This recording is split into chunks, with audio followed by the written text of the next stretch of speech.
కార్తీక్, దీప అయితే శివనారాయణ ఫ్రెండ్ అని చెప్పి అనేటప్పటికీ తాతయ్యకి సర్ప్రైజ్ ఇవ్వాలి అని చెప్పని ఆ వ్యక్తిని అయితే ఇంటికి తీసుకొని వెళ్తారు. ఇంకా అలా వెళ్ళిన తర్వాత ఇంక శివనారాయణకి తాతయ్య నీకు ఒక సర్ప్రైజ్ అని చెప్పని అనగానే ఇంకా ఆ వ్యక్తిని అయితే తీసుకొచ్చిన తర్వాత నీ ఫ్రెండ్ కదా అంటే ఇంకా శివనారాయణకి షాక్ అనమాట. ఇంక అందరూ షాక్ అవుతారు.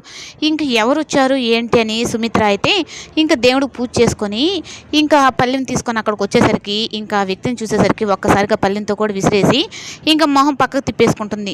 అసలు ఏం జరుగుతుంది ఏంటి అని చెప్పనని ఎందుకు వచ్చావు నువ్వు అని అనగానే నేను నీ కన్న తండ్రిని ఎందుకు వచ్చావు అని ఎందుకు అంటావు అంటే అది ఒకప్పటి మాట ఇప్పుడు మాట కాదు అంటే ఇంకా శివనారాయణ అయితే ఏంటి తాతయ్య తను ఎవరు అంటే తను ఎవరో కాదురా నా ఫ్రెండ్ కాదురా ఈ ఇంటికి శత్రువురా అన్నట్టుగా మాట్లాడుతూ ఉంటే నేను శత్రువుని కాదు కానీ మీరు అలా అనుకుంటున్నారు అని చెప్పని తనైతే అంటాడు. లేదు ఈ ఇంటికి ఎప్పటికీ నువ్వు శత్రువే అని చెప్పని అనగానే ఇంకా శివనారాయణ ఇంకా సుమిత్ర, పారిజాతం వీళ్ళకందరికీ తెలుసు అసలు కథ ఏంటో అని. కానీ ఇంకా దీపకి ఇంకా తన అమ్మ నాన్న అని చెప్పి అనేటప్పటికి దీపకైతే అంటే తను కూడా నాకు తాతయ్య అవుతాడు కదా అన్నట్టుగా తను సంతోషిస్తుంది.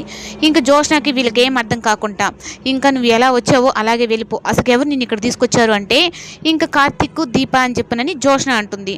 అంటే ఇప్పుడు మళ్ళీ మా మీదకి ఇలా ప్రయోగిస్తున్నారా అంటే ఏం కార్తీక్ ఇలా ఎందుకు చేసావంటే అసలు తను ఎవరో నాకు తెలియదు కదా అత్త, అయినా నేను తన మా తాతయ్య ఫ్రెండ్ అని చెప్పి అనేటప్పటికి నేను తీసుకొచ్చాను అంటే ఇంకా పారిజాతం అయితే వచ్చి రే కార్తీక్ ఆ గతం గురించి నేను చెప్తాను ఇప్పుడు వాళ్ళు ఏం మాట్లాడినా నువ్వు సైలెంట్గానే ఉండు అన్నట్టుగా పారిజాతం అయితే చెప్తుంది. ఏంటి పారు కూడా ఇంత ఇదిగా చెప్తుంది అంటే దీని వెనకాల పెద్ద స్టోరీనే ఉన్నట్టుంది అన్నట్టుగా ఇంకా తనైతే అనుకుంటాడు. ఇంకా అలా అనుకుంటేటప్పటికి ఇంకా కృష్ణ అని చెప్పి అనేవాడు కూడా నేను నా మనవడిని ఎత్తుకుంటూ ఈ ఊరికి వచ్చాను అన్నట్టుగా తను చెప్తాడు. ఇంకా మనవడు ఎవరు అంటే కృష్ణనే, కార్తీక్ మంచివాడు జోష్నకి ఇచ్చి పెళ్లి చేయాలనుకున్న వాడే ఈ తన ఫ్రెండ్ అనమాట, తన అన్న కొడుకు.